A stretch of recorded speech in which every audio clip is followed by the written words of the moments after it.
thank you very much for coming. Who likes sitting around big round tables here? Oh, I'm really disappointed because we always have big round tables here, and this time we don't, of course. This is actually a nifty way of making space for lots more people, and that's why everyone appears to be rather further forward than before, at least to me. My name is Dalim. I'm the events director for ISACA London chapter, and this is a ISACA London chapter event. Our thanks very much to our hosts, PwC, and primarily our new key contact. See, that's why he's shiny. This is Danila. Hello. So please say thank you to PwC and Danila for hosting this event.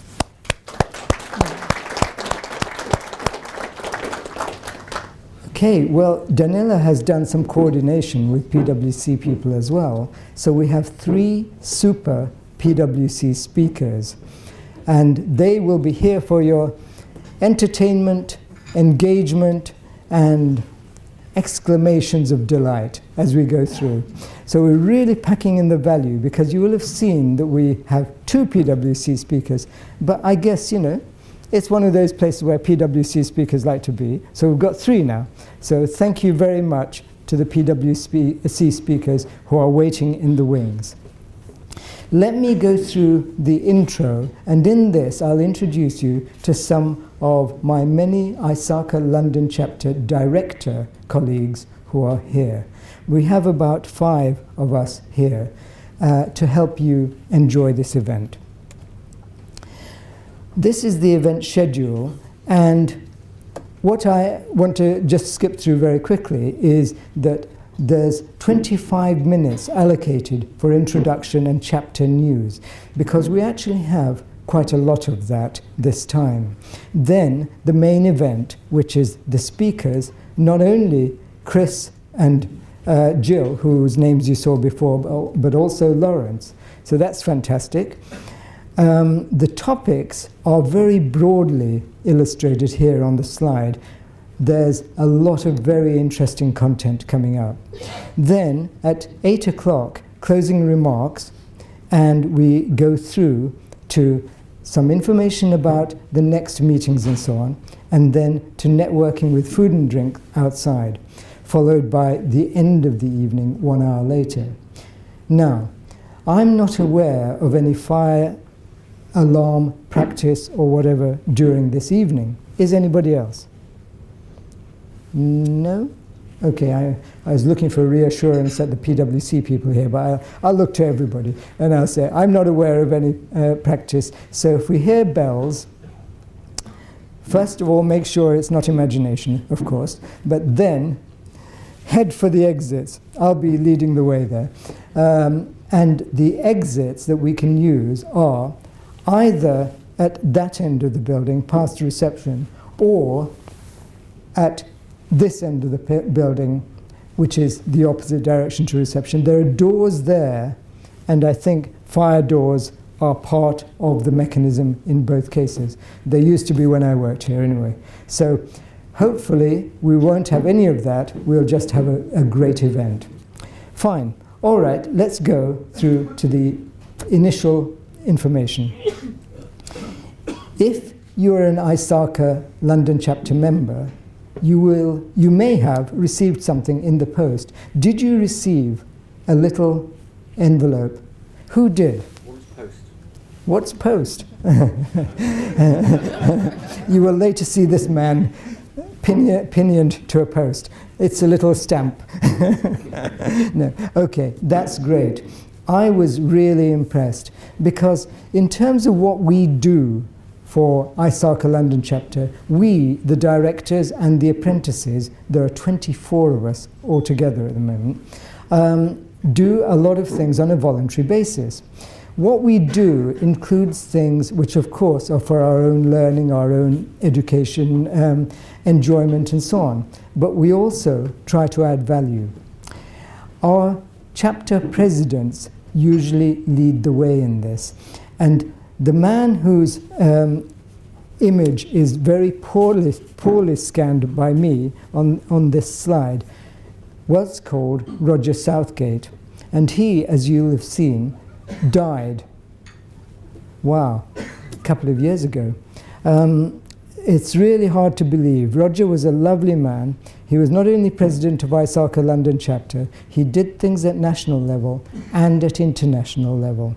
Amongst the things he did was he firmly believed in the value of the structured frameworks and so on that we have in our portfolio, particularly COBIT. Who uses COBIT here? A number of people, and that's good news. But who uses COBIT 5 here? Well, this is really good because the number using COBIT 5 in their organizations increases each time. Those bookmarks which are in the envelope were ones that Roger designed and majored on to make things easier to use in terms of what is a very broad and deep framework full of information. Tens of thousands of hours of work have gone into putting together COBIT 5. But how do we make it simple for people to use? Well, the answer, if you had the contents of the envelope, would be in your hands. So that is one of the major contributions that Roger made, and we wanted to share that with you. And it also tells you that ISACA London chapter is more than 35 years old, and COBIT is 20 or so years old as well. So please do spread the message, use COBIT, and let's get good governance and good practice firmly on the IT table all around our world. Okay, that's about Roger Southgate, the chapter, and COBIT. Now, amongst the things we do, of course, are certifications: CISA, CISM, CRIS, CIGIT. Also, some emphasis on cybersecurity. But I want to welcome one of my fellow directors now, Mark Pierce, who is the director for certifications, because we want to welcome and make a fuss of people who have become recently certified. Okay, so can you hear me? No. This one. Can you hear me now? Okay, excellent. Okay.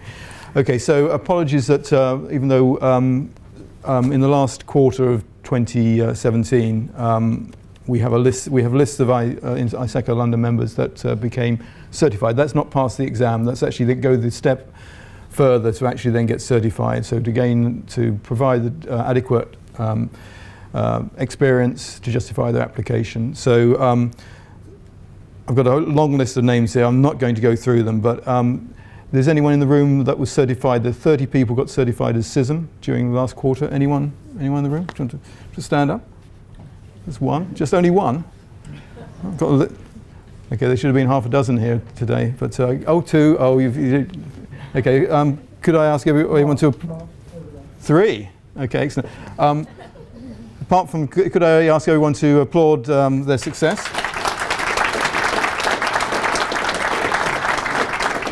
And if you come and see me at the end, we have a small recognition for you. Okay, thanks. We had 14 people certify as Caesars. Anyone here? Oh, there's more. So you can stand up. Do you want to stand up? Two. Only two? Please, thank you. And 13 people that certified as C-Risk. Only one here. Well done. And as is the way of the world, 2 people that certified as C-Guides. Did either of those 2 people here? They're a very select audience, obviously, so no one. Okay, fantastic. So anyone that stood up, if they'd like to come and see me at the end. The other thing, as a quick reminder, we do run revision courses with the London chapter. The benefits of the London chapter, there are many other options these days, which is great. Years gone past, there haven't been. There's online training, but if you want a face-to-face revision course, we run them. There's a new tranche in April next year. Sorry? This year. Sorry, next year. We're into 2018 in April. what the advantage really is that the instructors are highly qualified. You won't get any better instructors anywhere. There's a slight price improvement as well, so there's a price saving to be done if you as well. I know I'm probably talking to the converted because most of you have got certs anyway. If anyone wants to come, one of our big questions at the moment, and I've had a few emails recently of people that have passed the exam but haven't gone for the certification, and we're very interested as a group why that occurs. The two examples I have, one changed job roles, so they didn't want to then get certified, and that's fine. And another one, it didn't become it was a mandatory obligation for the organisation. It then became not a mandatory obligation, so they decided not to take the extra step. But I'm interested if anyone has been in a similar circumstance, passed the exam, and then not taken the extra step to getting the application submitted and getting certified. I'd be really interested to know the reasons behind that. Okay, thank you. Thank you very much, Mark. Let me just ask, as a matter of interest, have you got a ISACA certification? I suspect this applies to almost everybody or everybody in the room. It seems to apply to everybody. There's a cameraman at the end. You didn't put your hand up. Right. Okay, team, we'll leap on him afterwards. But the point is that I don't expect you to be particularly interested in those workshops that Mark has mentioned. They are good, but we can help others to understand and participate in those, and thereby increase the value of ISACA and the knowledge that we have through our community. So please do recommend to others that they consider CISA, CISM, CRIS, and CJIT. Yeah? Okay, that's in terms of that part. Now, more news to do with the chapter. What else do we do? Well, we do a number of things within the board, quite a number of things within the board. And we have somebody here who is going to tell us about it. And that's my colleague, Ninaka. Okay, so you've got to attach that. Okay, hello, can everybody hear me? Good evening, everybody. My name is Dr. Neka Abolokwe, and I speak to you in the capacity as the chair of the nominations committee. I assumed this role in October last year, and it has actually been a delight working with the board. So it gives me a lot of pleasure to stand here and speak to you, okay? My background, I'll give you a little bit about my background. I've worked in corporate life. I've sat on boards and shadow boards for the last 8 years. And now I'm an independent consultant and also a co-founder of a think tank that's actually trailblazing thought leadership and governance. Governance, risk, compliance, and assurance is something that has always been very, very dear to me. Alongside my corporate experience, I did a doctorate in and made my contribution in governance. And it's given me a lot of pleasure to join the board or join part of the board or the support for the board of ISACA London. This year we're looking to relaunch the board, okay? Because last year, as I understand, the board was launched, all roles went out for recruitment. And this year, this is the first year that we've had the apprentices who I would actually refer to as the shadow board in terms of the support they provide the board, but also a talent pool of very talented individuals that form a succession plan for the organization. I wouldn't labor too much on the board, but for all of you who know about boards, they are the nucleus of any organization. The organization is actually driven and led by the board. The constitution of the board and the efficiency of the board are made up of the members. What makes ISACA very, very distinct and most professional institutions is that the board members are made up of volunteers. Volunteers who volunteer their time and are not governed by the pay and rations they receive from their employers, but are more driven by passion and also, most of all, commitment. As we know in governance, commitment is one of the strongest currencies. And what I've seen in my, I assumed the role in October, so I've been in post for 3 months, but what I've seen has been a collegiate, joint collaborative effort of the board and also the subcommittees. May I ask any board members present here to stand up, please? Okay. Recognizing the good work, Ken and team. Thank you very much.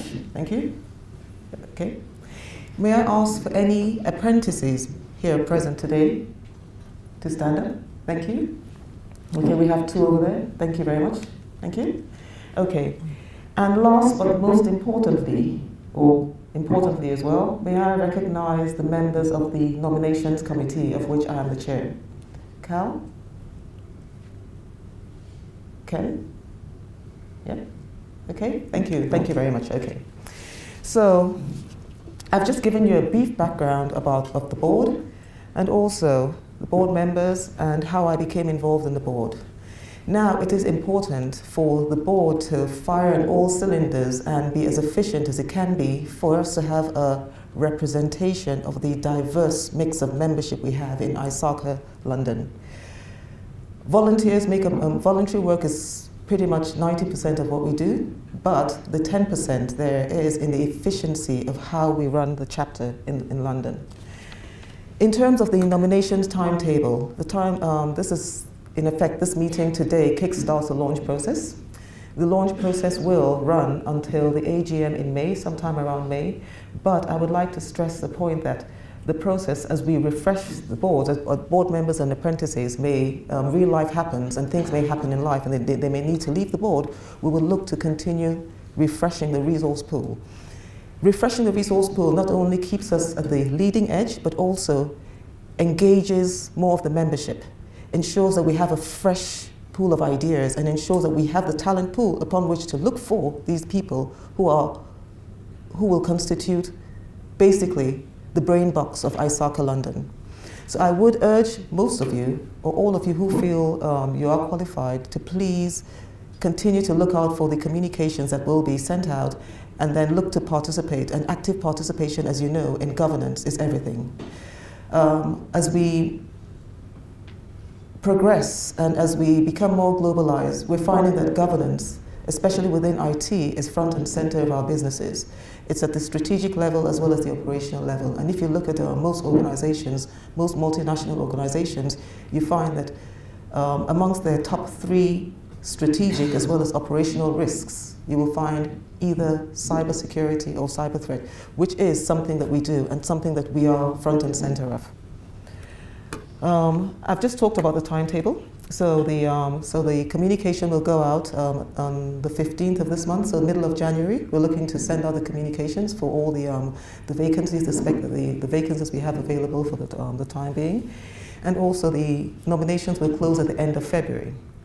The shortlisting and interview process will be ongoing in March, and with a view to having all the posts ratified at the AGM in May. But there, I must stress that the process doesn't end there.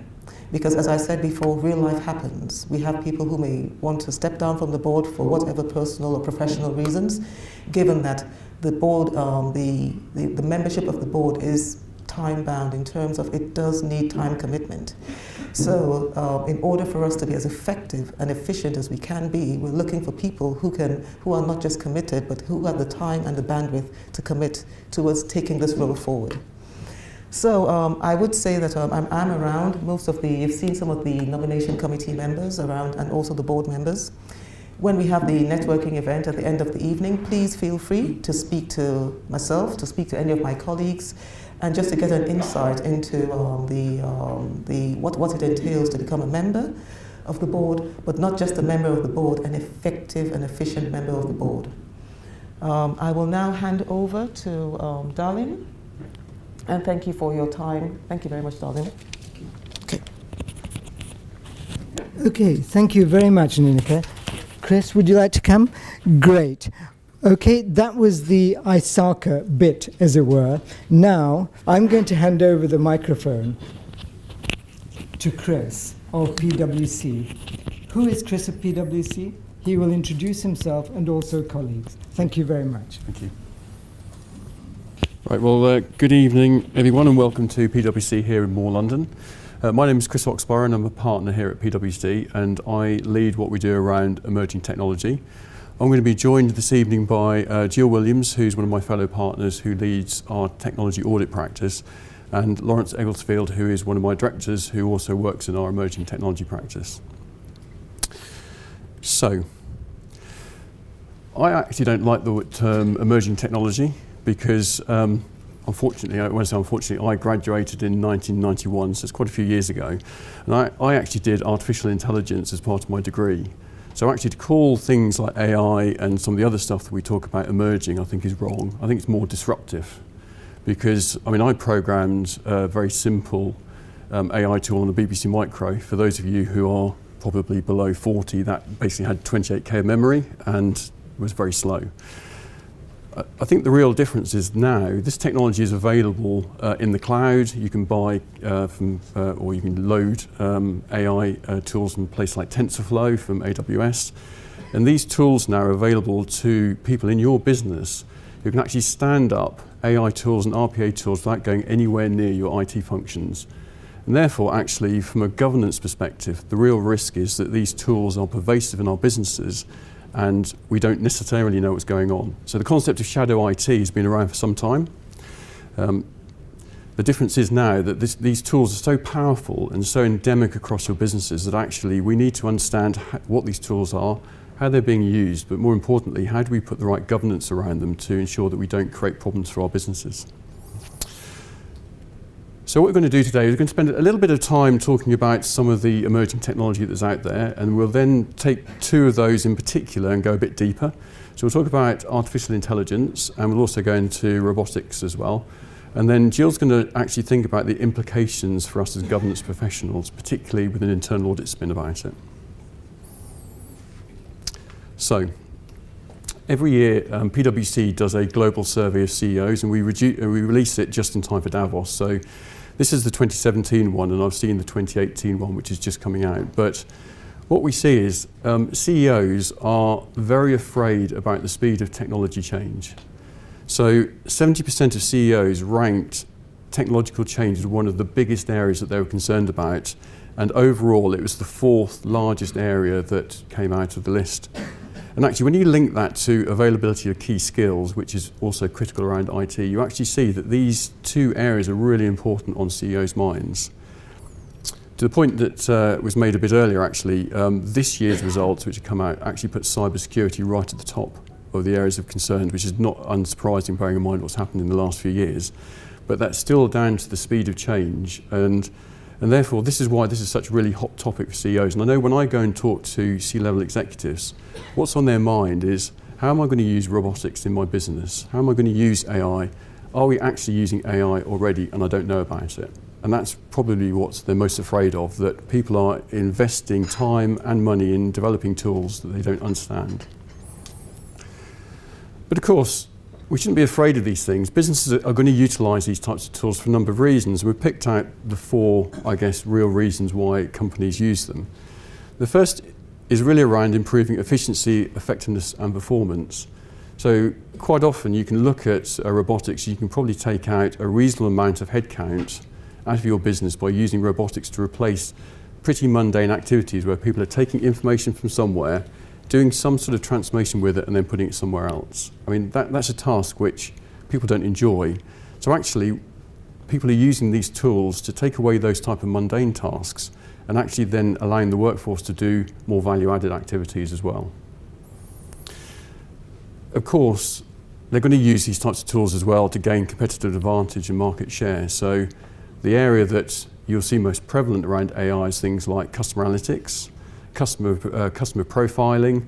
These sort of tools are out there and being used now by most organisations to understand what their customers are actually doing and to gain better insight about what they can sell to them or how they can service them better.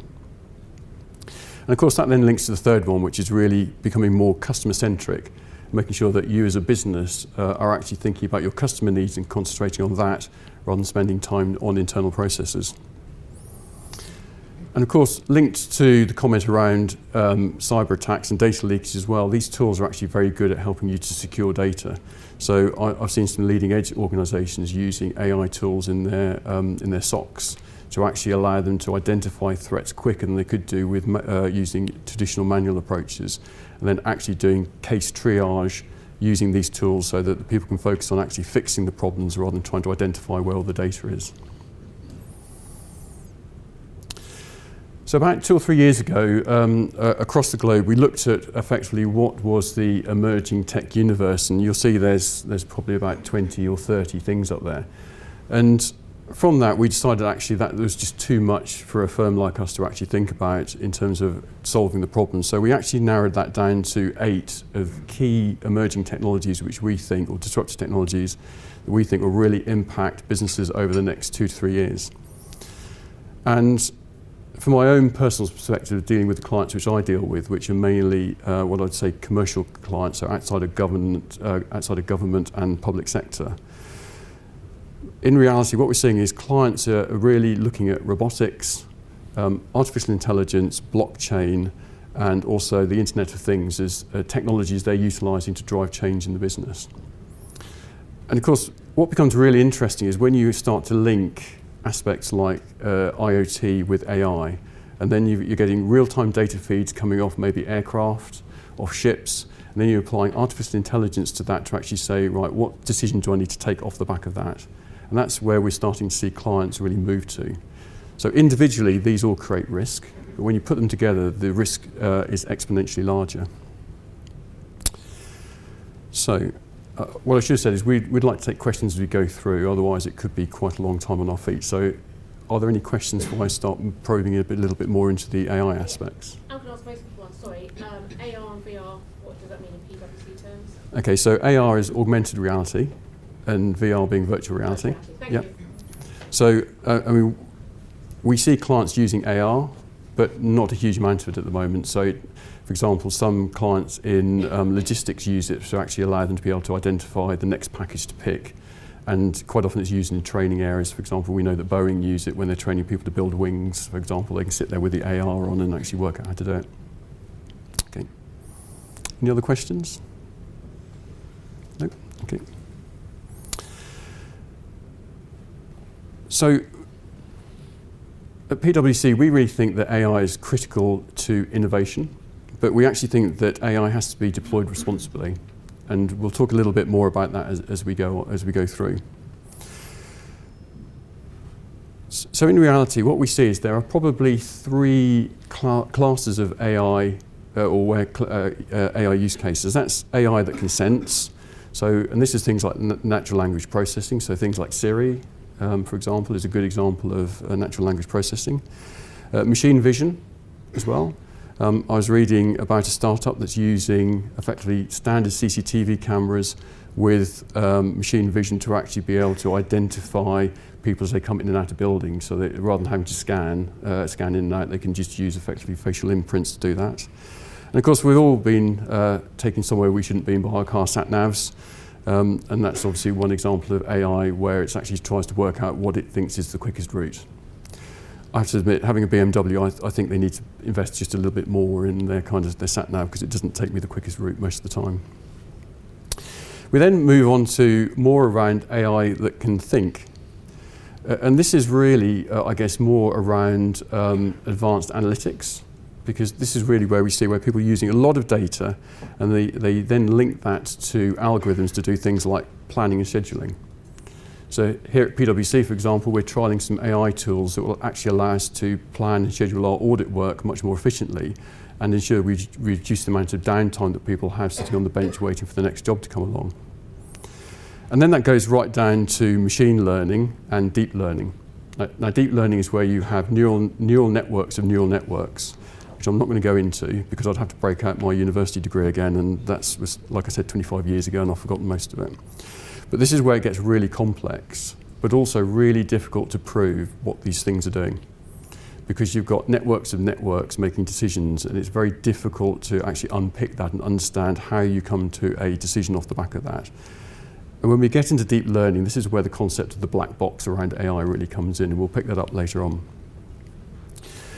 And then we get into the class of AI tools which is around AI that can actually act. And this starts off with things which I know Lawrence will pick up on, is around things like robotic process automation, and then we'll go all the way through down to adaptive systems, and potentially, if you read the Daily Mail, Terminator, but we'll park that. So when we move on to that, what we really see is there's kind of 4 classifications of AI tools, and they are ones where you have humans in the loop, and that's where we see most of the work being done at the moment, and areas which we have no human in the loop. So human in the loop starts off with almost that kind of assisted intelligence, which is like the data and analytics, and this is what I think most organisations will already have something in place, because they'll have advanced analytics around MI to allow people to make business decisions. Automation, which say starts off with robotic process automation, is also an area that we're seeing a lot of clients investing in, more at the proof of concept. So I've been out to 3 or 4 of the FTSE 50 in the last few weeks, and they've all got proofs of concepts going on where they may be having 20 or 30 robotic process automation projects, but they'll look to scale that up over the next 2 to 3 years. Augmented intelligence is really the way that you can use that data and use people to actually come up with better ways of making decisions. Now, I've seen some examples in the insurance industry where, for example, they use something called cognitive reasoning. And this is where you can look at something like a claims processing approach, and actually using these tools, which is taught by the claims handlers to start off with, they can come up with a decision probably within, which would take a human 5 weeks to come up to, in a few hours, therefore saving significant amount of costs for insurance companies, because rather than sitting there and paying for hire cars and other expenses for 5 or 6 weeks, they can actually make a decision whether they're going to settle the claim within hours. So again, that's using the intelligence of individuals with the processing powers of computers to come up with better decisions. And then the last ones are around the autonomous intelligence, and that's where we start to get into things like autonomous vehicles, where they're actually making decisions for you. And again, this is where you start to unlock a whole series of interesting challenges around the ethical consequences of how you program these tools. I mean, you can just imagine the fear that there must be in some of the big car manufacturers about the software they have to write that might have to make a decision about, do I run down 3 people or do I run down one person in the event of an unavoidable accident? And where does the liability sit for that? So these are some things which I know companies are thinking about. How much liability do I create for myself from using some of these tools? And we did a global survey around the impact of AI earlier in the year. And what that actually showed was we feel by 2030, actually, using AI will actually unlock another 15.7 trillion of GDP across the globe. And that is split 40% through productivity improvement, and 60% through actually being able to, I guess, meet consumer demand in a better way. So actually unlocking greater value for organisations. But as you can see, it's a relatively slow start, and then there's the hockey stick. And I know when I go in front of our board and ask for investment, I kind of explain this to them as it's a bit like the iPhone moment. They look at me. My background is in telco, and I worked with all the big telcos when they were rolling out 3G. And at the time, for 2 or 3 years, they had these fantastic networks, but nothing going on them. And then the iPhone got launched, and suddenly there wasn't enough data capacity on these networks to deal with the amount of data that the iPhone created. And so they were able to sell data and make money off data. And I think we'll face the same in the use of things like AI and RPA. It's people now who are dipping their toe into the water, but over the next 12 to 18 months, I expect there to be an explosion of activity in these areas. So what are the areas that we actually think or the areas of businesses that will pick it up? Healthcare is one of the main areas, and you'll have no doubt seen articles around how IBM Watson is now being able to effectively look at scans of people and identify cancer quicker than an individual can do, and with a high degree of accuracy as well. I've spoken about autonomous cars, obviously in the automotive sector, and also in financial services as well. We're seeing the launch of almost virtual financial services companies that are using this technology to get away with the traditional amount of infrastructure you have to have and actually be able to get to market more quickly and with higher quality products in that they're more suited to the customer needs. However, all the sectors up here have some form of disruption going in there. So I know if you any media organisation will be using AI engines to make recommendations about what you should watch next. And also in manufacturing, they'll be using AI tools around how do I route things more effectively to actually get my product from A to B in the fastest possible time. So I think the real answer is no sector and no organisation is going to be immune to this type of technology.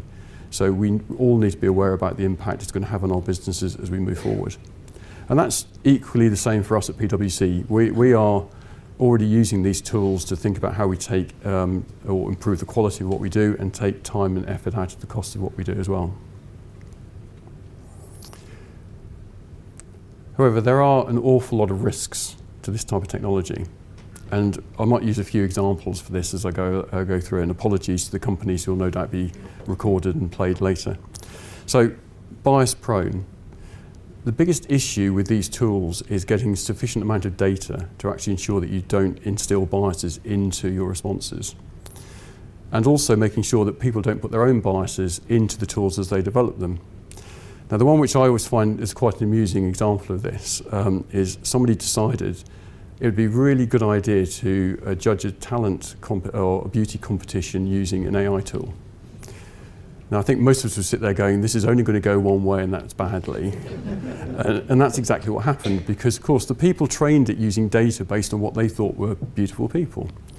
And the result was it picked exactly the same people as the people who built the software thought were beautiful people.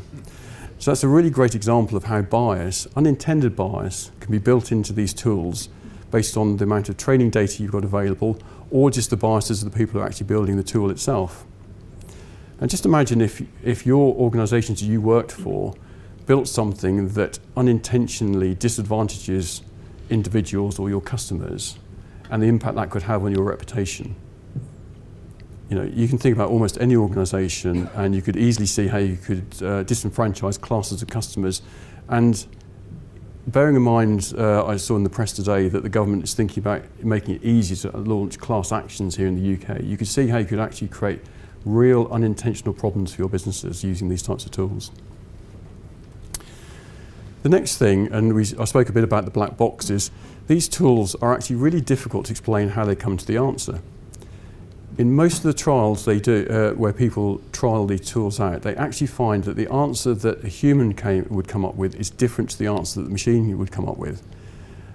But when they unpick it, they quite often find that the machine is actually giving the right answer, or not the wrong answer, but it's very difficult to explain how they come to that answer. Now, if it's something simple, like, for example, should I give somebody a credit card or not, that's not really life impacting. If, though, it's something that's more important or more critical and has an impact, again, on a large number of people, businesses can find themselves in trouble very quickly because they cannot explain how they've come up with the answers. This also is very important when you think about GDPR compliance as well, because one of the requirements in there is that if somebody has their data used and it's basically profiled, they have the right to understand how that information has been used, how they've come up to the answer, but also the right to be forgotten. And these tools, because they learn based on the data, it's very difficult to say, right, I'm going to go back from today's version of the tool to yesterday's version of the tools, because you can't go backwards. So suddenly you've created a compliance issue for yourself, how you use these tools. So again, you need to think about how carefully you use them to make sure there's no unintended consequences. So we've talked about bias, we've talked about difficult to explain. They of course have no sense of morality, because the tool will do what you ask the tool to do.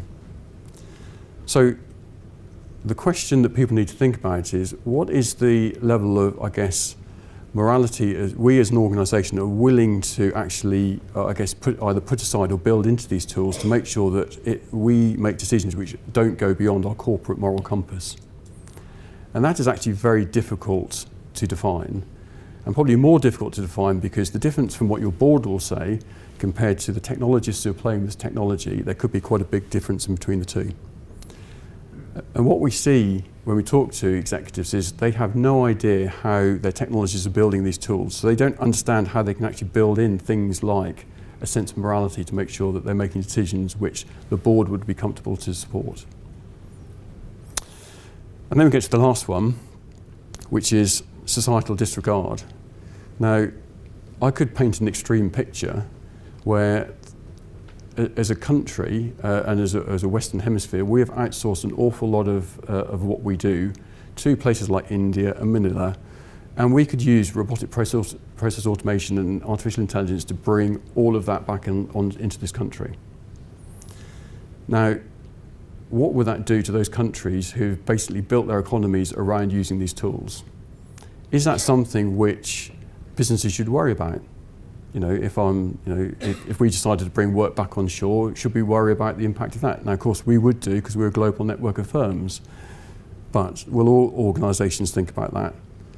So actually you start to get to a situation where there's real potential impacts on large swathes of society by using these tools and taking either work being back on shore, or actually the work which probably, I think the survey that we did said something like 30% of the work that is currently being done by people could be replaced by machines and artificial intelligence.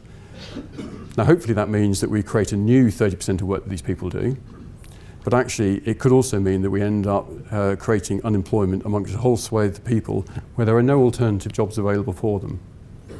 So again, organisations need to think really carefully about how they actually use this tool to make sure that it sits within the moral compass of that organisation. If I go on, any questions before I flip on? I've kind of covered quite a bit so far. Nope. Okay. So we decided we'd launch a white paper earlier in the year, and we called it Responsible AI. And it was really around how do we help companies accelerate innovation, but do it in a way which is responsible. And it got a lot of coverage. And we launched it at the Global AI Summit here in London back in April. It's now become our global tooling around how we actually help clients to develop and deploy AI tools. And the reason we developed it is because actually there needs to be a new approach to thinking about this. So on the left-hand side of this slide, what we've got is the traditional approach to deploying IT projects. And if you think about, I mean, I've done a number of ERP implementations. You'd go in and you'd design your controls, you'd test your controls, you put it under change management, you'd be pretty comfortable that the controls were doing what it said it was going to do throughout the life of that project until somebody went in there and changed it. And the whole strategy around using technology was actually, we use technology for information management. But what this tooling allows you to do is actually use technology for business management. And that's a shift. You know, big ERPs are really there to allow you to manage information and make decisions off the back of it. These tools can be used to make that decision and not just, you know, can take the human out of the loop. So it's a different twist on how you use technology. Also, you know, when you've signed up off your SAP or Oracle blueprints, it's rules-based, it's a static design. However, these tools are actually designed to learn. So the decision that tool makes today will be different to the one it makes tomorrow, will be different to the one it makes in a week's time, because it learns from the data that goes through it in real life. So you can't go back and say that the design I had yesterday is going to be fit for today. So you're going to have to think about how you can actually review and audit the outputs to make sure that you're still comfortable as a business that those outputs sit within that kind of moral compass or business outcomes that you're looking for. And of course, there's a development approach. Rather than having the traditional business-led, IT-supported implementations, what you actually have is business experts being integrated really deeply into technology development teams. So it takes the concept of agile and really supercharges it to the extent that, you know, you need business people deeply involved in developing these tools. Otherwise, the risk is you develop something that works within the lab, but when it's deployed quickly, goes off track. Good example of that, and apologies to Microsoft, but they developed a chatbot, which they put out there called Tay. And the idea was to actually help it deal with customers more quickly. Now, when it was launched, what I think a group of customers decided they would do was actually they would teach it to swear. So they just swore at the chatbot. And of course, it thought this was the language it should use. So it started swearing back, and it became a misogynistic, racist chatbot, which got taken down within a few hours of it going up. Now, when they designed and tested it in the lab, that worked brilliantly, but I suspect nobody actually thought, should we engage the business and see what would happen if we designed something that did something like that? So it's a great example of how there's an unintended consequence from a tool which worked brilliantly in the lab, but didn't work when let loose with people who basically don't like Microsoft, I suspect. And of course, then we moved to technology as an operating model, and by here, most technology is relatively steady state. Now, I know that's changing with cloud, where we move away from effectively maybe 6 monthly or yearly upgrades to probably monthly or more frequently, depending on your cloud provider. But actually what we're now talking about is a real dynamic, I guess, an adaptive model where the technology is constantly changing, and therefore the way that you put your control environment around that technology needs to be strengthened. So things like change management, cyber controls, all those sort of things need to be much stronger when you talk about these types of tools, because it's much more difficult to track changes to them than it would be with a static code base, for example. So our responsible AI framework looks suspiciously like a London tube map, because we see it as a bit of a journey. And we have our own version of the circle line, which is a circle and continues round past, I guess, past wherever it goes to. But the really important thing we've found out when we've talked to clients about AI is quite often what clients are actually experimenting with is the red bit, the design bit, and the implement bit, and they haven't thought about the strategy. So they don't understand what the corporate strategy might be about how do you utilise these tools to actually drive business benefit. So again, they're dipping their toes in the water and they're coming up with some good ideas, but they're not necessarily linked back to the best way that the business might use these toolings to actually deliver real benefit. And the risk from that is actually that you maybe have 1 or 2 failed dipping toes in the water, and actually the business decides that AI and RPA is not for it, and actually may become a bit of a technology or more technology backwards rather than forward, being on the leading edge. The other area we really see clients struggle with is regulation. And the reason is because the regulators aren't up to speed with this yet. My colleagues have spoken to people like the FCA, I've been out to the DCMS. They are not on top of this. They don't understand the technology themselves, they don't understand how business is going to use it. So actually, if you're in a heavily regulated industry, you want to be having conversations with the regulators up front to make sure that you don't develop something which then gets stopped. So understanding the regulatory impact of this in your business is a really critical aspect, which is why it can't just be left to technology people to build these tools. And there's also the impact of organisational change. You could actually end up completely changing the way that your business operates, changing the way that your workforce is employed, change where your workforce is employed. So if you don't understand this when you set up your strategy and you just go randomly into deploying tools, the risk is you end up going down effectively a blind alley.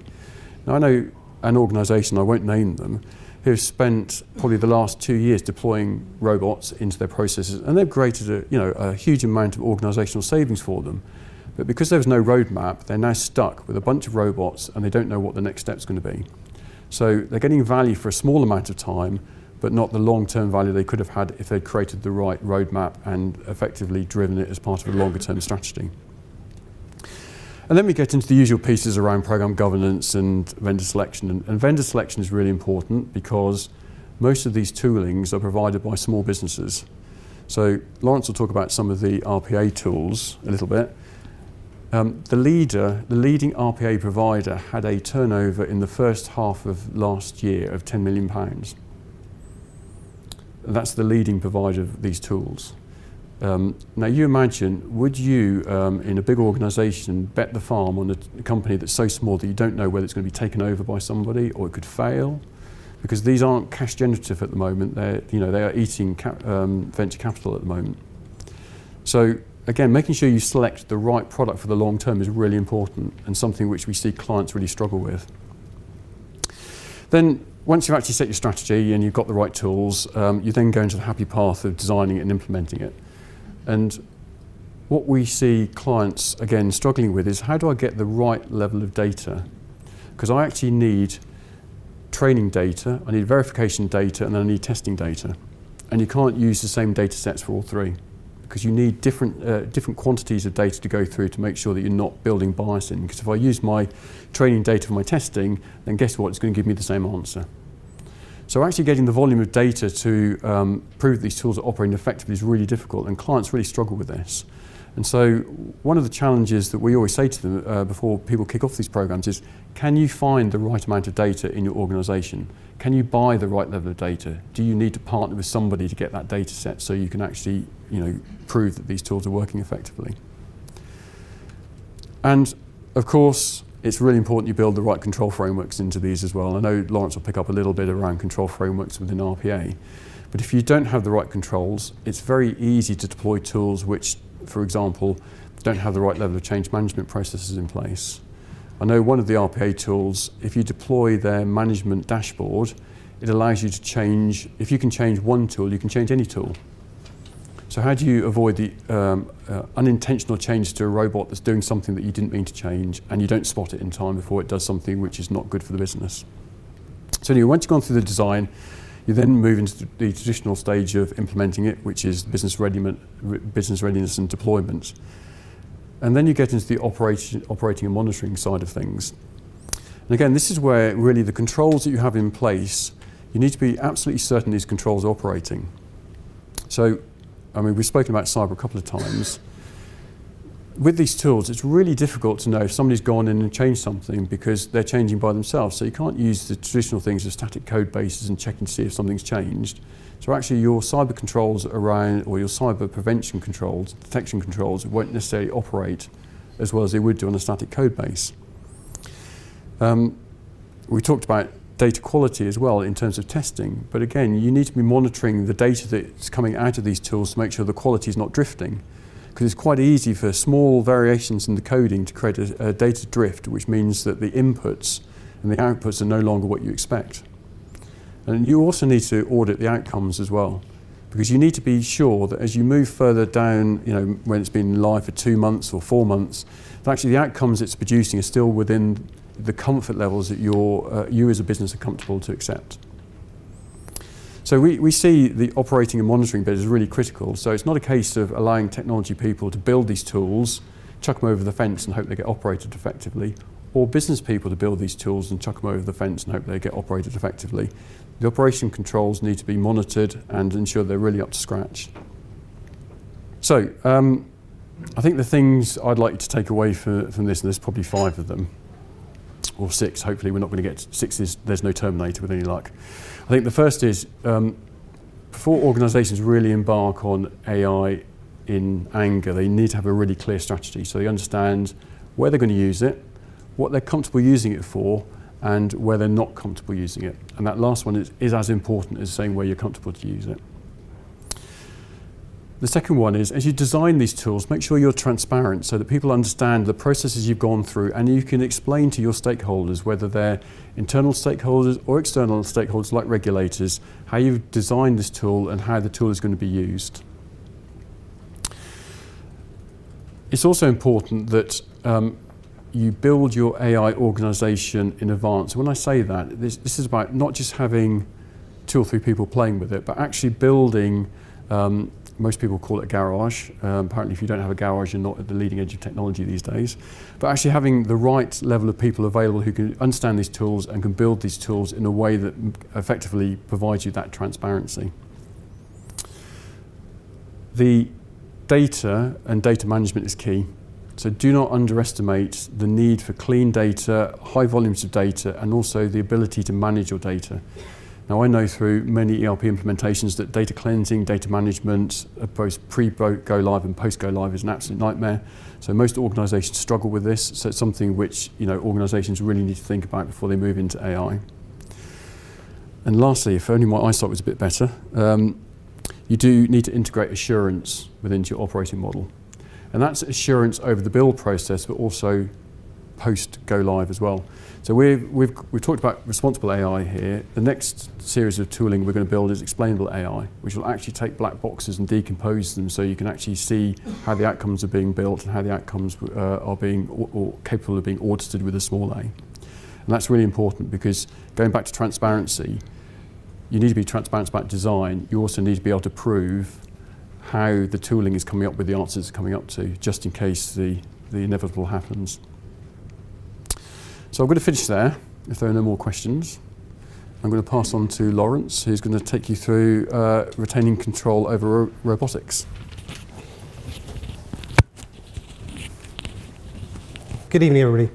Firstly, can I get a quick show of hands? Who knows what robotic process automation is? Am I preaching to the converted?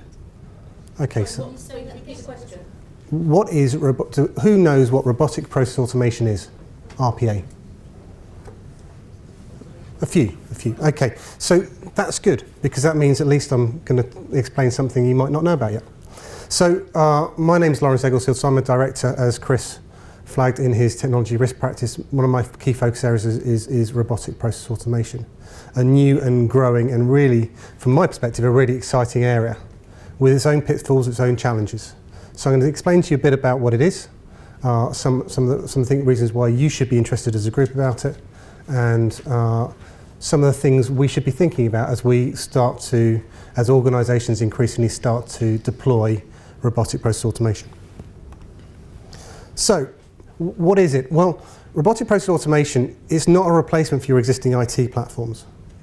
It's a mechanism for you to close the gap and increase your level of automation across all your platforms and to provide greater integration without replacing them. So what does it do? Well, it enables you to take predictable, repeatable, rule-based tasks which humans would normally do and replace them with an application, a robotic process. It is something which we're seeing growing in the market. Some of you might have heard of platforms like UiPath, Automation Anywhere, Blue Prism. Some of you might have heard of systems like NICE as well. These are all those growing companies that might have had a £10 million turnover last year, but probably would go to 50 million to 100 million this year because they're growing exponentially. But what is it not? Well, it's not something that can replace entire people. It's not something that can make decisions for itself. It's not a humanoid robot either. And what do we get it to do? Well, we get it to do repeatable tasks. They can do them very quickly. They sit on top of your existing platforms. They don't replace your existing platforms. They sit on top of them. And they're able to take information from multiple different systems and merge them together. When I first looked at it, I thought, actually, that's something that's been around for a long time. Glorified screen scraping, I said. And the response when I spoke to UiPath was they said yes. But it's a lot more than that, and now it's scalable, it's easily accessible, and pretty much anybody can do it. So suddenly we've taken a set of platforms which, if we wanted to integrate them, we needed a big IT organisation to go and go, that's going to be expensive. And suddenly we've got something which is accessible to business users to sit something across the top of them.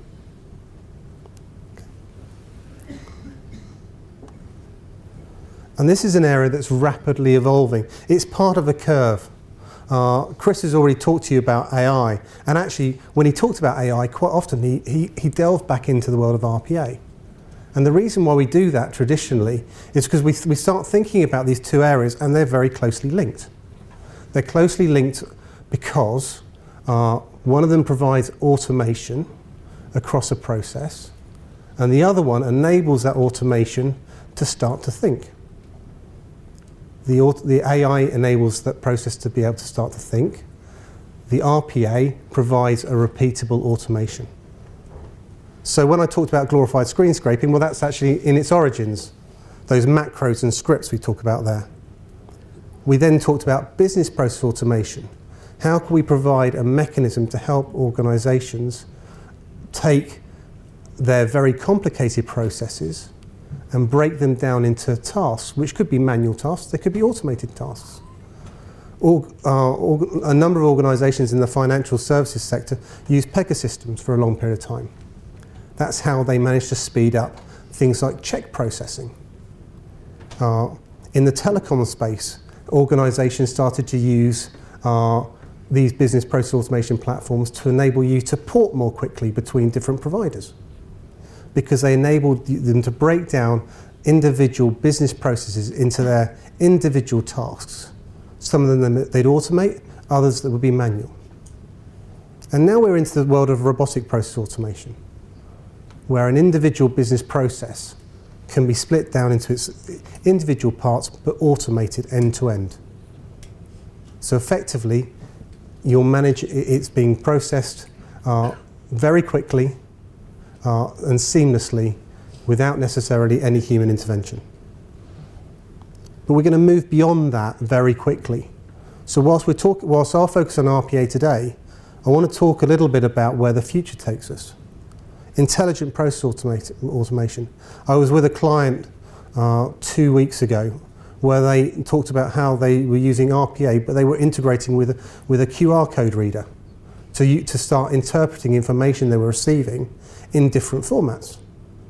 They were and taking that information and rapidly enabled them to interpret the way they were going to operate. And the information from there was directly impacted. But you then can start thinking about what else can we do from that integration.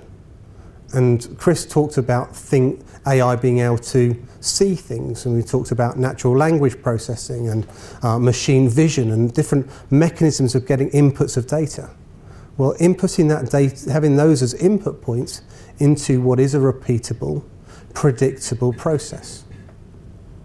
So we're going to stretch beyond pure RPA into different processes very quickly. And all the way through to the algorithmic business. The business Chris was talking about, the Terminator analogies. But I think it's really important as we talk about that, and going back to your point earlier, we take a risk-based approach around AI. Not all AI is built the same. Not all RPA is built equal. The level of risk associated with a very simple, non-customer-facing, non-financially impacting process is very different to one which is maybe performing financial transactions. So the level of monitoring, the level of knowledge and understanding you need to have, the level of auditing those processes will need to have, will logically be different because of the level of risk they all take. And I'll go in a little bit more into that later on. So why are organisations doing this? And so one of the biggest concerns we've seen is organisations say robotic process automation is just about taking cost out.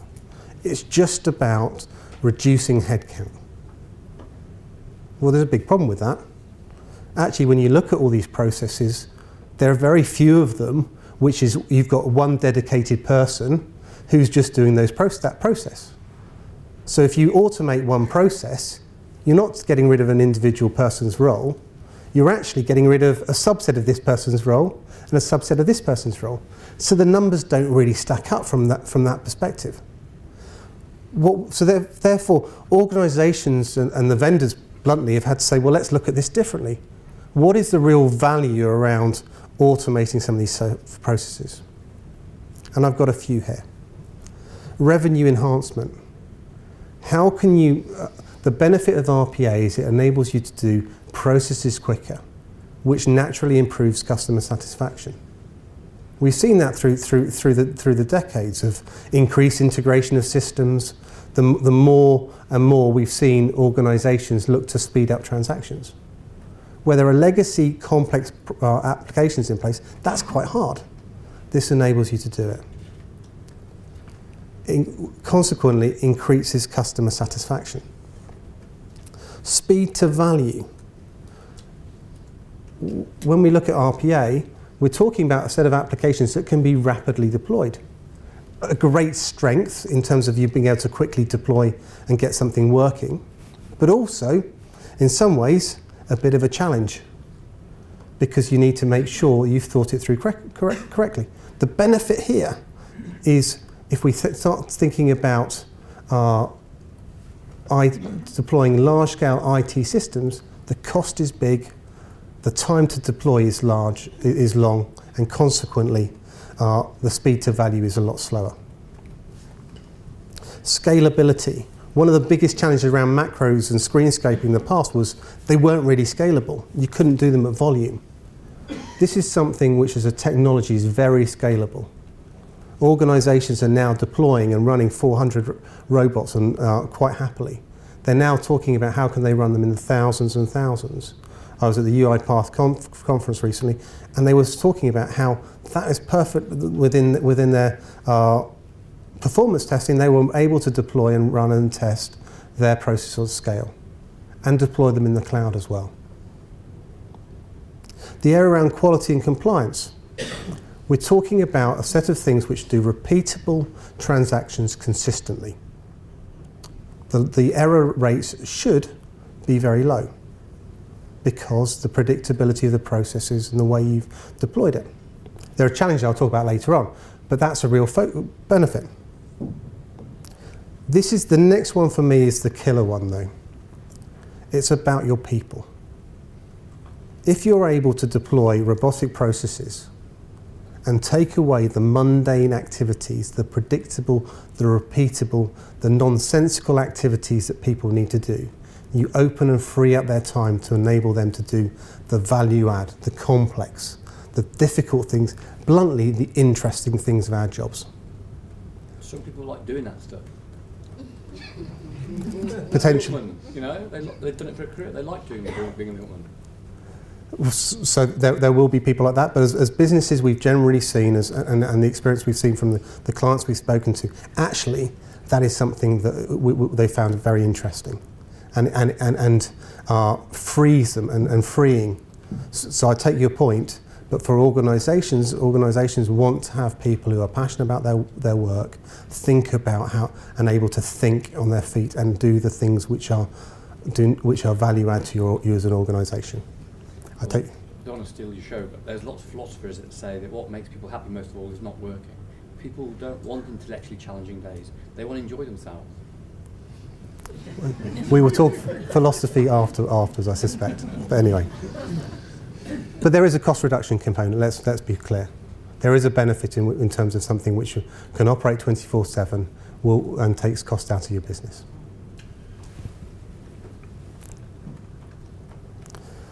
So where can you apply it? Well, our experience so far is it's appropriate and eligible to be used across a wide range of your business. Traditional transactional processes, ranging from in your customer relationship management, taking customer information from one system and being able to input that same information across multiple different platforms. A problem we've seen with clients for years. Workflow management, making sure you're able to process workflow in a predictable, repeatable, but rapid manner. Document formatting, taking data out of multiple systems to input into a single document, be that a contract, a letter, an invoice, but being able to pull that all into one single location. In the IT space, an interesting one for me is onboarding. When somebody comes into the organisation, we recognise that there's a number of places that information needs to go, whether it's into your IT systems to enable them to have access, whether it's into the HR systems, the training platforms. There could be a multitude of platforms that when you onboard somebody, actually there's a real benefit of having that information come in place. But also, consequently, when they leave, how do we make sure we've revoked access to the appropriate platforms, we've registered they've left, and we've managed that process as well. On the HR side, we've seen repeatedly places where we've been able to look at repeatable tasks around managing people's absence, for example. And the main area we've seen the greatest use so far has been around the finance and accounting space. The order to cash process, the invoice management processes. The number of times we've seen organisations look at this as a mechanism for them to optimise their invoice management processes, their accounts receivable processes. And the last line might interest you, because actually increasingly we're seeing organisations thinking about how can we use this in and around our internal audit, in our risk and controls. How can we use these tools to actually perform testing for us? Make sure that some of those predictable, repeatable activities we'll look to do year on year, we're able to do that testing and use these robots to do that testing for us.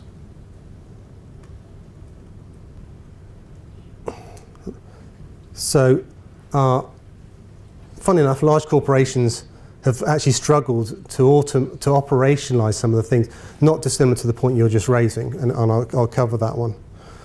Because it needs a slightly different way of thinking, a clearer understanding of the operating model and the processes. When you're deploying something which is easily accessible to the business, in some cases there'll be business users who can build their own robots and quite happily do that themselves. It introduces additional challenges. So really what we're suggesting here is you need to have a very good understanding of what the operating model you're going to be putting this in place in. Is it a case that your business users will drive the adoption of robots, or is it IT? Well, the answer is actually you need to really look at this from both angles. Build an operating model which recognises the business needs to identify the key requirements for operating it, but IT needs to be well engaged. One of the greatest examples that I've seen of where robots have gone wrong is where the business has been deploying and developing a robot, whilst the IT organisation were making changes to the underlying system. So when that new system or change to that system were deployed, funnily enough, the robots stopped working because the fields were in different places, the screens were named in a different way, because they weren't integrated. So organisations need to think very carefully and very clearly around how they're going to utilise robots in that manner. How are they going to make sure that the IT governance processes are integrated with the business's application of robots? And the answer is, for me, is they need to be hand in glove. So that's the first. Second bit is a consistent method for identifying the opportunities. Not all processes are suitable for automation. We've seen organisations try and shoehorn in automation where it's not applicable. So you need to have a clear set of guidelines and rules for where it is applicable and where it's not. Where actually we think an IT change, a major technology change, a major piece of integration is really what's required, and where this is an inappropriate application. And that's where the governance comes in. A recognition that actually when the organisations have had challenges where they've deployed as a pilot, it's been hugely successful because they've found those one or two great case studies where it operates and works well, to then trying to deploy it across the whole business. How do you make sure you integrate that change and you embed it across the whole business? An organisation, and one of the biggest challenges we've seen there is one part of the organisation is interested in UiPath, and they've deployed UiPath because they've got a couple of licenses, because it's been cheap. Another part's using Automation Anywhere because they've been sold that, because the business have bought different pilots, and making that choice of what is the right set of applications that you should use as an organisation.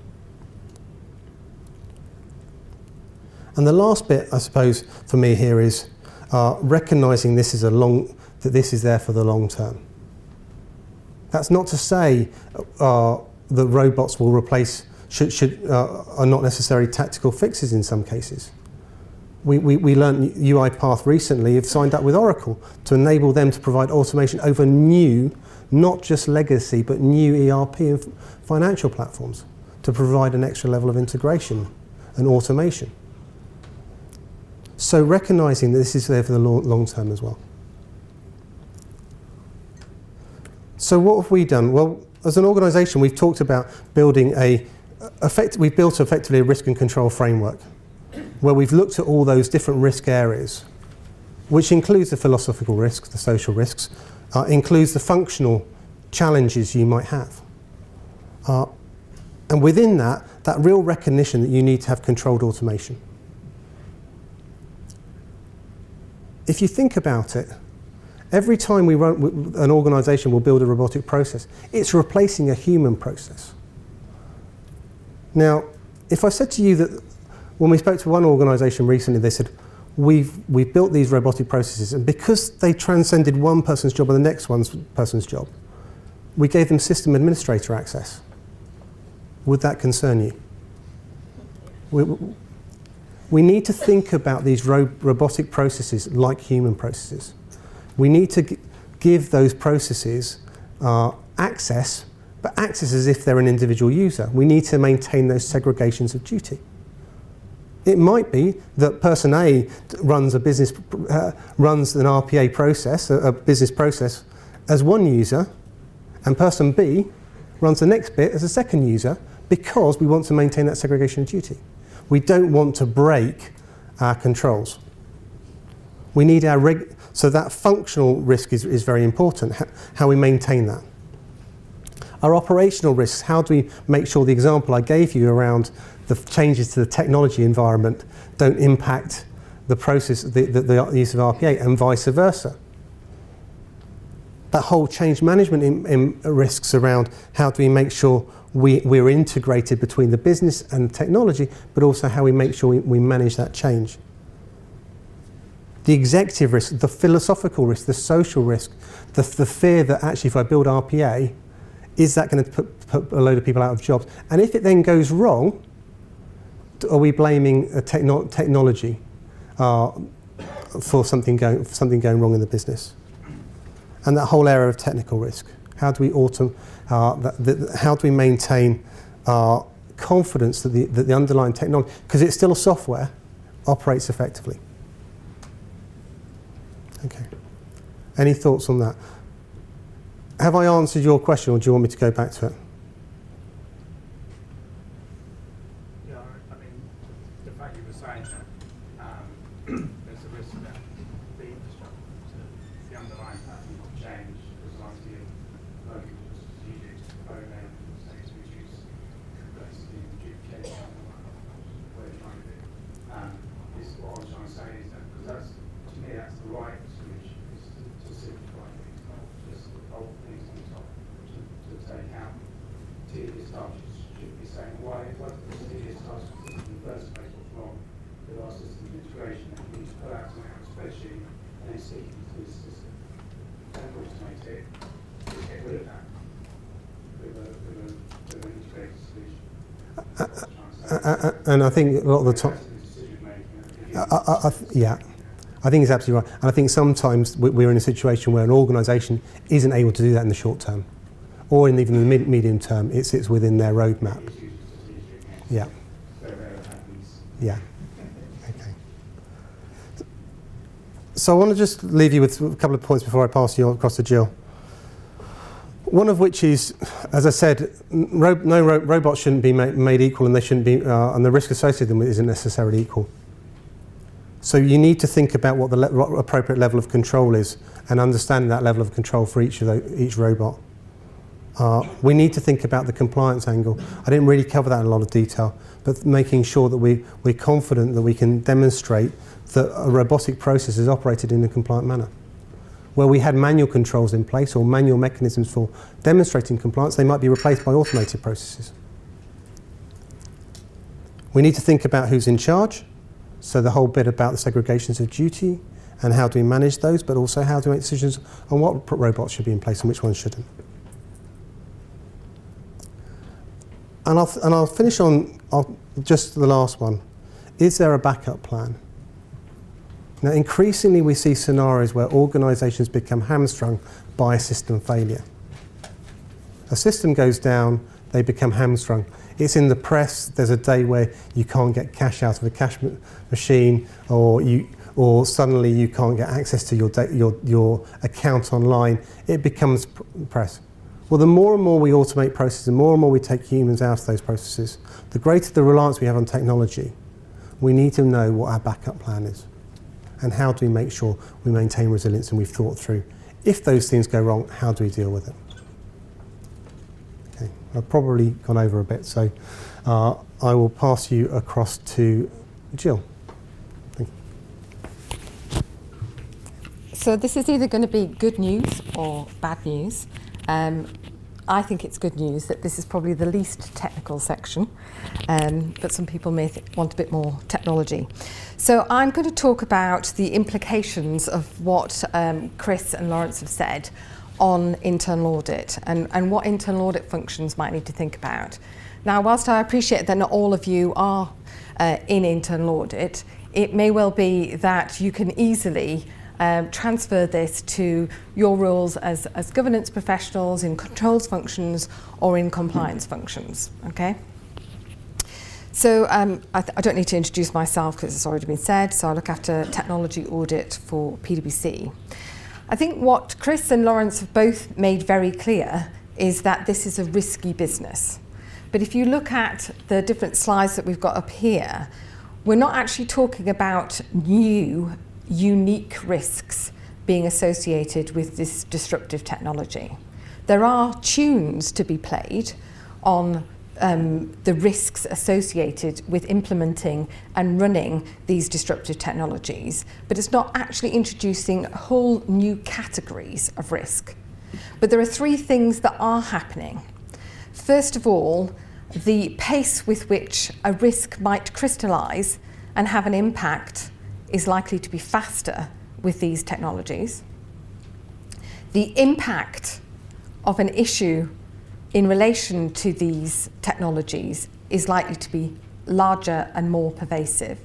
And finally, the integrated nature, the interconnectivity of risks, the knock-on effect of one risk and its ability to crystallise another risk is again even more so in an emerging and disruptive technology environment.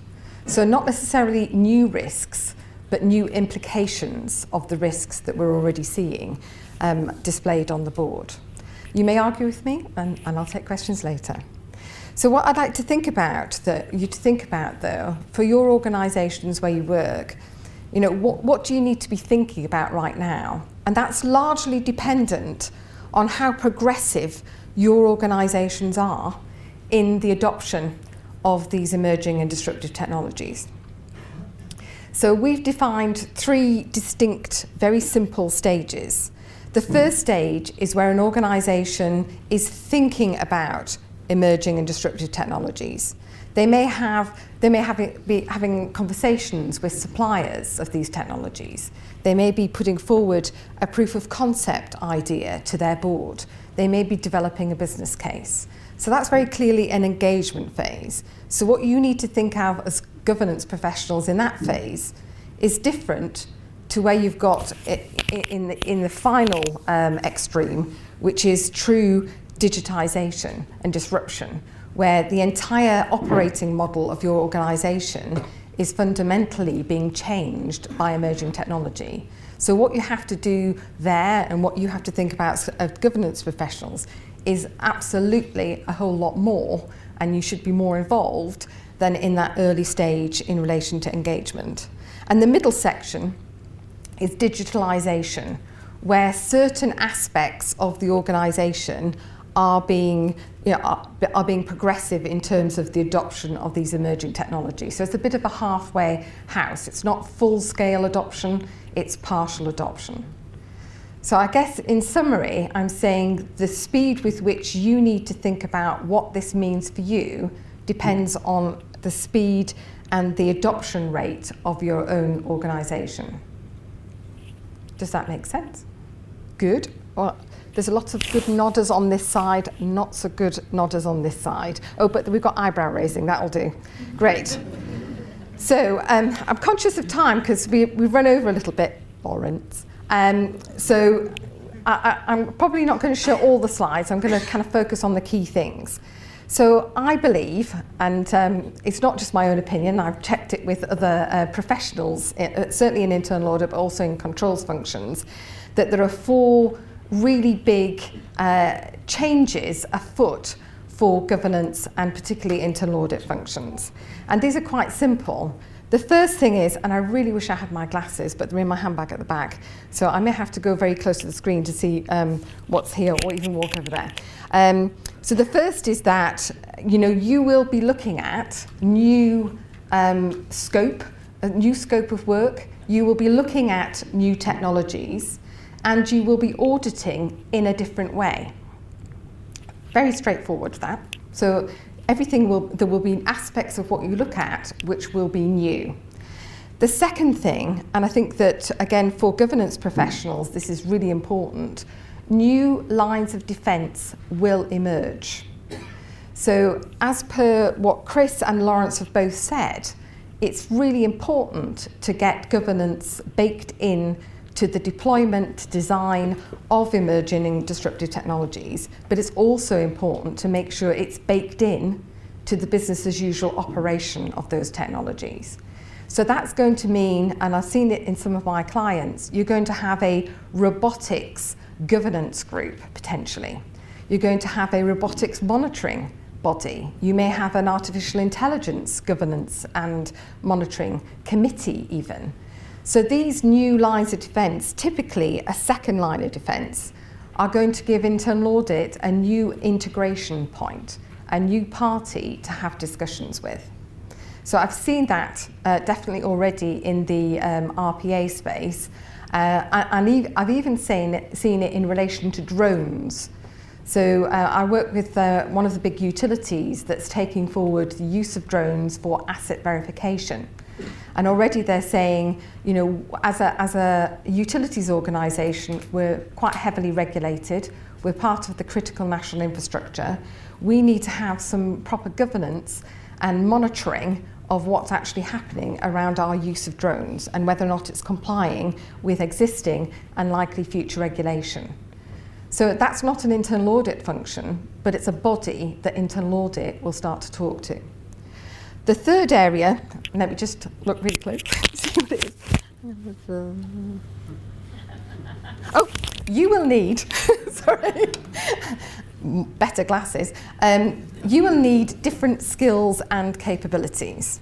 And it's not just the people that are directly involved in auditing these emerging and disruptive technologies, but it's all of the organisation would essentially have to become tech savvy.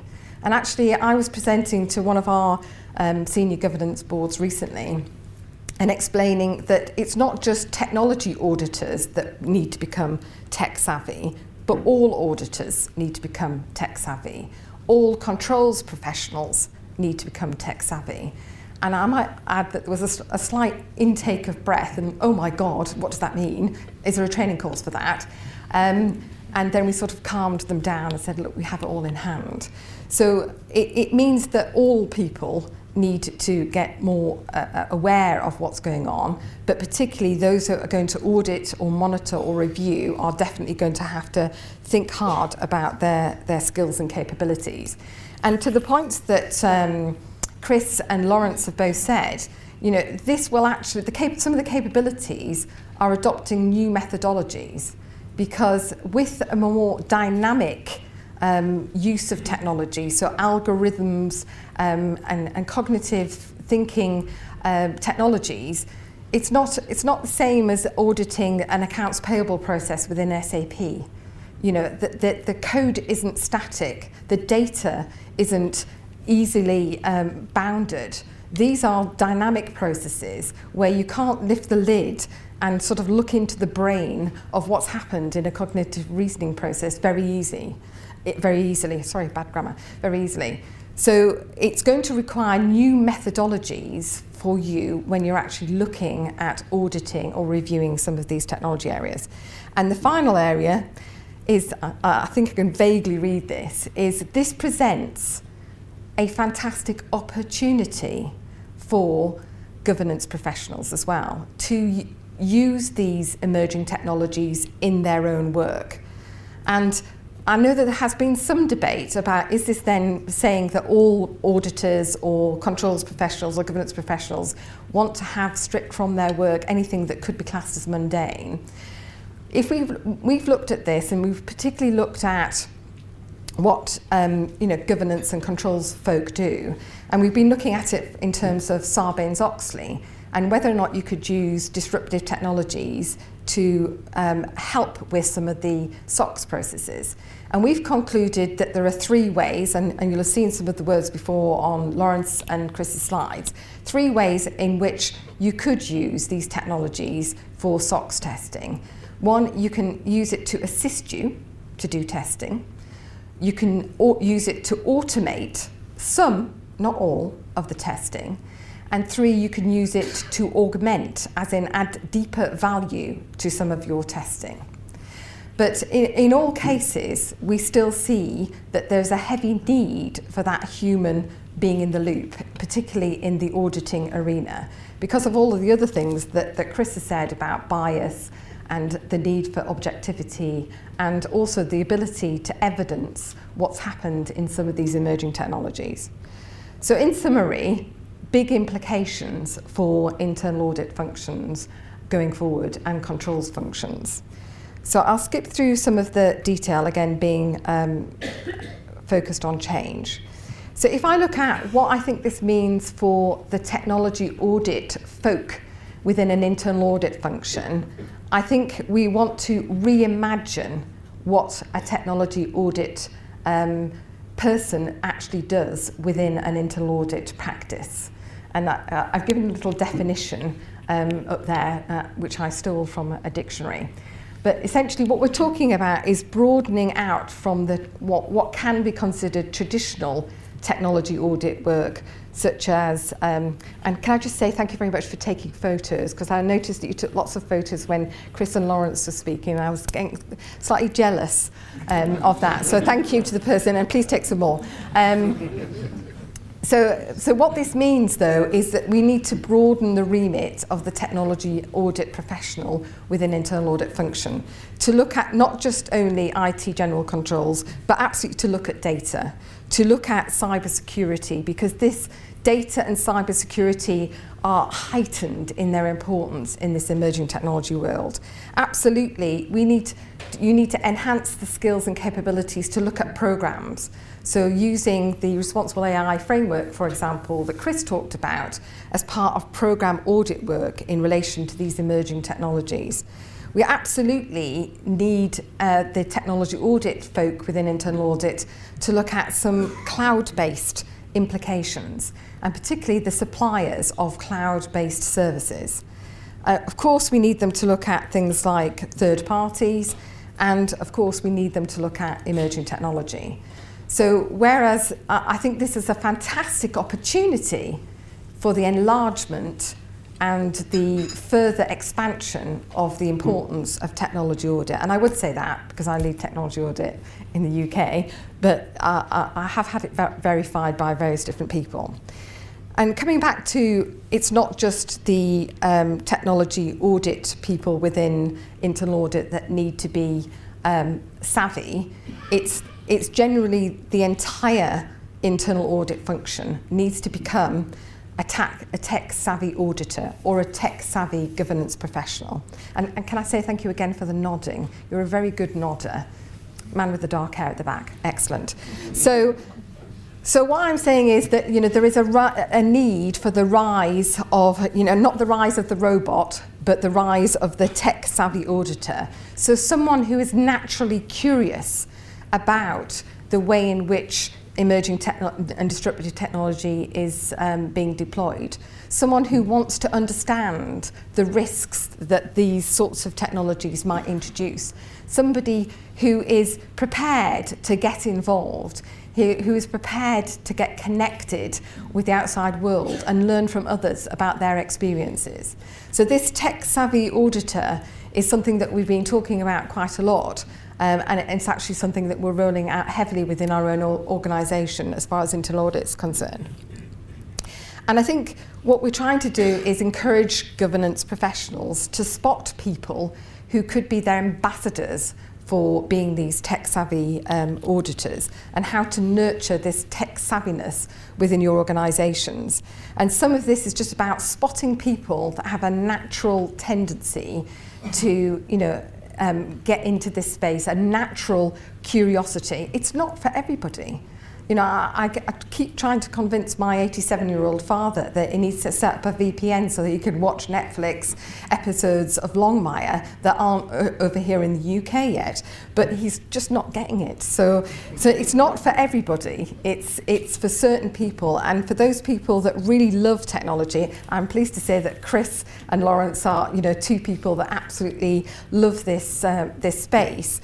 You need to encourage them, motivate them and give them access, and you need to give them opportunities to really be the ambassadors that they could be for your organisation. And I think you can read those things at your leisure. What I think I'd like to kind of sort of think about a little bit is what are some of the challenges that this poses for internal audit functions? Again, read into that controls functions, governance professionals. So first of all, I think, that, and I'm really pleased that I did really big writing because I can actually just read the headings here. The first is that, pace.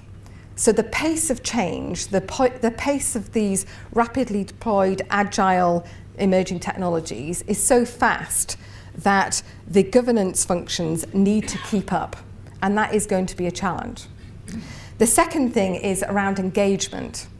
And in terms of the work that I've been doing, where we have been looking at helping clients understand risks and controls around robotics, we've often been very late to the party because we haven't been sufficiently engaged with the people that are making decisions. Some of this because of shadow IT that Chris talked about, but some of it just because the value that we can add as governance professionals isn't always clear. But I think we should fight to be at the table. So engagement is definitely one of the key things. The second thing is approach. So we don't necessarily have fully mature approaches to looking at the risks and controls in this space yet. And again, I've worked with some very progressive internal audit and controls functions, and I'm doing a number of workshops with controls functions around RPA controls with Lawrence. And the reality is that they're not robust yet in terms of how they would approach the auditing or review of this space. So approach can be a challenge. Most of all, we don't often see our clients having the people that they need to play these important roles. So this comes back to the governance, comes back to the skills and capabilities. And the last two things are around bravery. There's a little bit of reticence to actually put yourself out of your comfort zone and immerse yourself in these areas. And I have to say, it's true for me as well. There were times I thought, oh God, do I really have to get involved in this stuff? Can I not just stick to my memories of SAP R2 when I worked at ICI and how great it was to have a mainframe ERP? But, so sometimes, we just may not want to be as brave as we need to be in pushing ourselves to the front and getting involved here. And finally, I think there is a challenge to governance professionals of how much insight can we really add. And so I think we really need to think about what is the insight that we can bring and how do we deliver that in a timely fashion so that we have credibility. But to not end on a low, I wanted to talk about where I see some opportunities for us to use this wonderful emerging and disruptive technology in internal audit, but also, again, read into that, controls, functions, compliance, governance, etc. So I've only identified 5 areas, but there are so many more. One of the challenges that we've had constantly thrown at us as a professional services organisation is how do we get better at helping our clients understand the risks? Now, this emerging technology really does actually help us use big data, use predictive analytics, use cognitive reasoning to pull together massive amounts of information about an organisation, its past performance, its future strategy and trajectory, and in order to create a risk assessment that is founded on robust data. So I believe that this technology will help us do not only better, more data-rich risk assessments, but allow those to be more dynamic. So instead of doing an annual risk process, have this as a dynamic risk process where you're running it constantly and you regularly review the difference from 1 month or 1 day even to the next, depending on your organisation. Other areas that I'll just pick out quickly, certainly in the execution of field work or reviews, there are opportunities to use data analytics, to use automation to do things like gather screenshots of certain people's activities within certain systems if you wanted to produce a case file, for example. And we can also use it to help on things like automating report generation. So I've been working with a client where essentially instead of spending weeks writing a report based on a controls review that we did for them globally, which basically was just putting a load of words around a single spreadsheet, we have developed the easy ability to upload that spreadsheet and automatically create a dashboard with the ability to drill down into it, which I'm sure some of you have already explored within your organisations. So the ability to automate report generation, the ability to automate scope definition for reviews based on what might be on the internet, what might have been in previous reviews that you've done before. And basically, I think that we could use cognitive processes in order to take the findings from analytical reviews and take them to that one step further, including weeding out some of the false positives that we often get accused of including in our work. So there are lots of exciting opportunities for us to use this in our work. And essentially, what I would say to you in terms of the fact I'm 5 minutes over is the things that I think that you should do right now, and I don't mean to be a bossy boots, but this is just my thoughts. First of all, I think that you all need to get informed.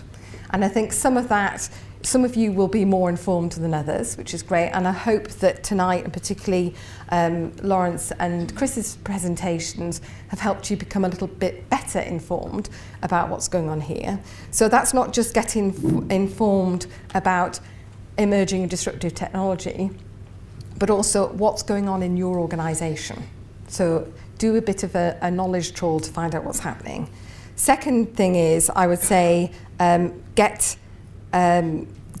engaged, which is go and get in there, start asking questions, start getting involved.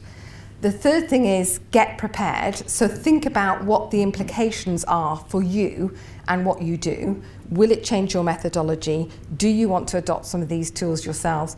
Do you need to have some more skills added? Do you need to do some more training for your people?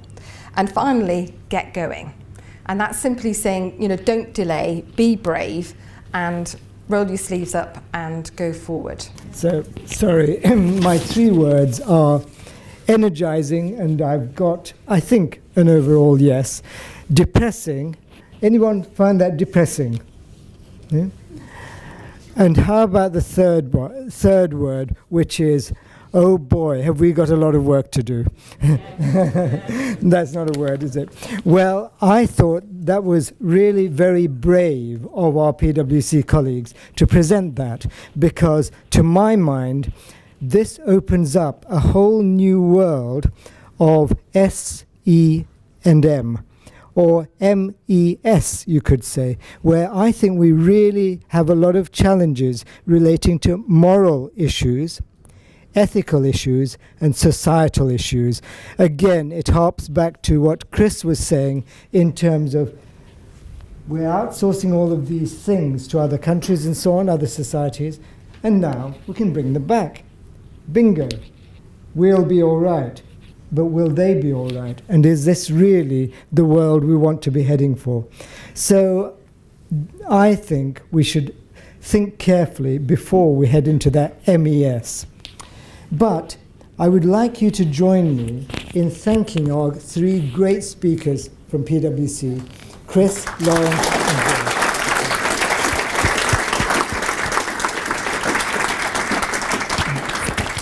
So now we're in the and finally 3 or 4 minutes.